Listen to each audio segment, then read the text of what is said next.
last Sunday, I had the opportunity of a lifetime when I got to complete what was once an impossible childhood dream of mine, and I ran the New York City Marathon.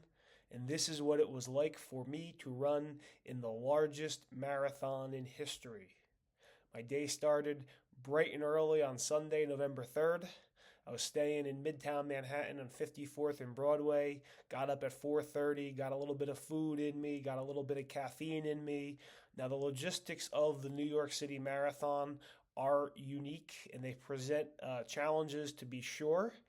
And I was dealing with them that morning. So I left my hotel at about 5:30 and I took the walk down to the New York Public Library, down through Times Square, the city. A lot of people, obviously involved in the marathon. There was a lot of activity in Manhattan early on that Sunday morning. You get to the New York Public Library, there is a long line, as there is with most things involving the New York City Marathon, with 56,000 runners participating in it. There's lines pretty much everywhere. It can get a little frustrating at times, but the race is very well organized, and the lines generally move very well no matter where they are. The buses was no exception. I made it down to the bus. I got onto the charter bus, and we took the drive out to Staten Island. It's about 90 minutes to get out to Staten Island if you include the time that you spend waiting in traffic on the bridge, because there's thousands of people being brought out to the start line at this time. It feels like every bus in the tri-state area is out there moving runners, and you have to wait for a bit. You're not really in a rush to get off the bus, though, because once you do, you're going to be out in the cold. So you get off the bus finally, and then you're at the start village, and then you have to wait for your start time. Now, depending on what wave you're in determines when you get to start. I was in the third wave, so I started at 10:20 a.m. I got out to Staten Island at about 7:40 a.m., so I had about 2.5 hours of waiting. It wasn't freezing cold, but it was pretty brisk, so everybody has on their old sweats and bathrobes and last year's ponchos, trying to stay warm out there, waiting to start this race. The vibe at the start village is good. There's obviously a lot of anticipation building. I had some food maybe that I normally don't eat before I run. That might have caused me some problems later. In hindsight, I wish I would have simulated this start more in certain ways, since it's very strange to wake up so early and get on the bus and sit on the bus and then go outside and sit outside for a couple hours before you start running a marathon. So it was a challenge. If I did it again ever, I would feel much more prepared as to how to better handle the start, but I did pretty well considering what I knew about it and what I had, all the traveling and things like that. So I finally, about 9:45 a.m., they let me into the corral along with everybody else. And just a little bit more waiting, then they finally send you up onto the bridge. I was on the pink wave, which is the lower level of the Verrazano. It's basically the same as the upper levels. It's the same view. Finally, after standing out on the bridge for a bit, you start the race, and you get to run over the bridge, and the view at the start is just spectacular. Off to the left, you have New York Harbor, you have New Jersey, Manhattan, Brooklyn. You can see Statue of Liberty. It's all just laid out there. And if you know anything about the course, you know where the finish line is in Midtown Manhattan. You can see it pretty clearly. You know you have to run well past that and then back down towards it, so you can see the entire course laid out in front of you as you're starting. And it's pretty intimidating to see just how far it is you're going to have to take yourself with nothing but your own 2 feet. So just you have nothing else to do at that point except to run. It's obviously very congested on the bridge to start. People were well matched in terms of pace, so it was easy running, especially those first few miles until the course got a bit more jumbled up. With a race of this size, there's always people around you, which can be good and bad. There's none of those lonely moments like usually happen in endurance races. For this one, there's fans and crowd support everywhere, or even on the bridges, you're surrounded by people everywhere, all around you. So you're never really lonely, but once you get off the bridge, it's a little quiet for a bit while you're in the bridge area. There's a few sanitation workers maybe cheering you on or something. But then once you really get into Brooklyn and once you start running up Fourth Avenue, it really becomes just an amazing experience. It was one of the greatest runs of my life, particularly running up Fourth Avenue. The energy there was just off the charts. The people in Brooklyn come out, they pack the streets. They're two, three, four people deep at certain times on the streets. They're in the medians. People are screaming. There's bands. There's people playing music. It's deafeningly loud at points. As you look up straight ahead of you, you see just a mass of people running up the street, and you know that behind you there's still that mass of people running up that street, and I felt like I was on this wave of energy, and I didn't even really realize I was running at times. I was just carried through it. The slogan for the race is "It will move you," and if you run up Fourth Avenue, you will realize what they're talking about. So lots of thanks to the people of Brooklyn who are out there. They really provided a special and unique experience to myself and all the runners. I absolutely love that part of the race. Usually you might get a small section of a race that has that kind of enthusiasm, maybe a half mile, maybe a couple miles. But for the New York City Marathon, it's about 20 miles of it. And that's really what makes this race so special, is just all the support that's out there. And I don't know that there's another race like this in the world in terms of just the extent of the crowd support and the large number of people with you and running and all the volunteers and stuff like that. It really is just a special race from that regard.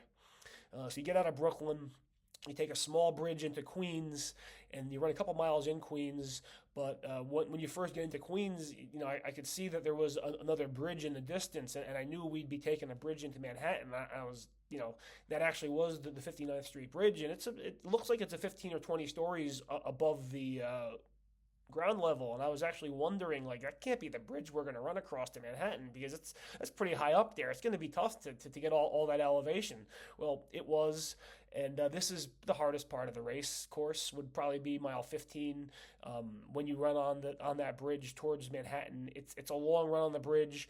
You're on the lower level. You're more than halfway through it now, so spirits are starting to wane a little bit. Some people you're running with are starting to break down, stop and walk. You see people with issues. There's no crowd support for this part of the race. And it's tough because that whole 15th mile is pretty much straight uphill. It's a bridge, so there's no breaks. You're just running pretty much straight uphill to get to that elevation where you go over the East River. And I got really sweaty running up that hill. And it's a cool part of the course. You're covered. So I stopped, hit a porta-john on the way off that, and then I got off. You start running on First Avenue in Manhattan. The crowd support is deafening, and you just hear this roar of people. And I got really cold, and it really made these last 9 or so miles difficult for me. I had never experienced this before in a race or a training session. I had never felt bad in this way that I felt during this race. I had some gastrointestinal problems. I was freezing cold. I didn't have a shirt with me because I had ripped off the hoodie that I wore for the start of the race, and I almost always run shirtless if it's warm enough, and it was warm enough until I got to First Avenue, until the wind started hitting me and I was sweaty. I didn't really know what I needed in terms of, like, did I need more water? Did I need less water? Was I overhydrating? Did I need more calories, less calories, more caffeine, no caffeine? These are the challenging points of an endurance race when things aren't quite right and you're not entirely sure what it is you need to fix it. But what I've learned in these situations is just because you're suffering and just because you're in trouble at one point in a race, well, that doesn't mean that it's going to perpetuate. It doesn't mean it's going to keep getting worse and worse and worse, especially if you just stay present and you just stay in that moment and you let go of those feelings and you just keep executing what your plan is. And in this case, it's just running, keeping good form, keeping my posture good, keeping my breathing good, and you start to maybe feel a little bit better. And that happened to me for a certain extent. It was still tough to run at certain points. First Avenue is a tough part of the course. The enthusiasm there from the crowd is great. They're lining the streets, but it's just a different vibe than Brooklyn. It's a much wider street. The running field has become more and more fractured and segmented at this point in time. So you don't really have that same energy you did going through Brooklyn. And it feels like it's significantly uphill as well as you get up toward the Bronx. So this was a really challenging part of the race for me. But, you just keep putting one foot in front of the other. And if you do that for long enough, eventually you get to the finish line. And that's where I got to at that point. So you get into the Bronx, a couple bridges there going to and from the Bronx, which are challenging. It was a great vibe there. But then finally you get back into Manhattan.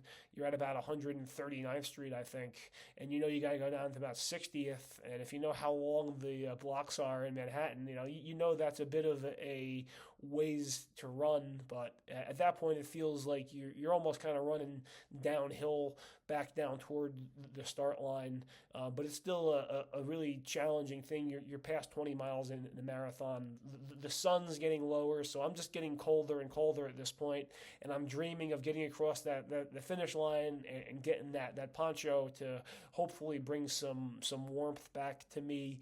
I had to integrate more and more walking as I was going, just because of the struggles I was having. And walking the aid stations, to be sure, which is a great strategy, just kind of in general.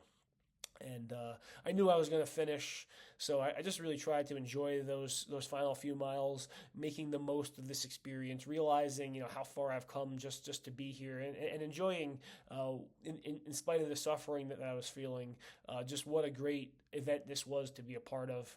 I had the opportunity to see my parents with about a mile and a half left, which was great. I stopped and I said hi to them, which gave me a nice little rest. And then I just trudged off toward the finish line, and I got across the finish line, which felt great. And then you have to walk a lot more. So if you ever finished the New York City Marathon, they don't just let you right out. You have to walk about 7/10 of a mile following the race.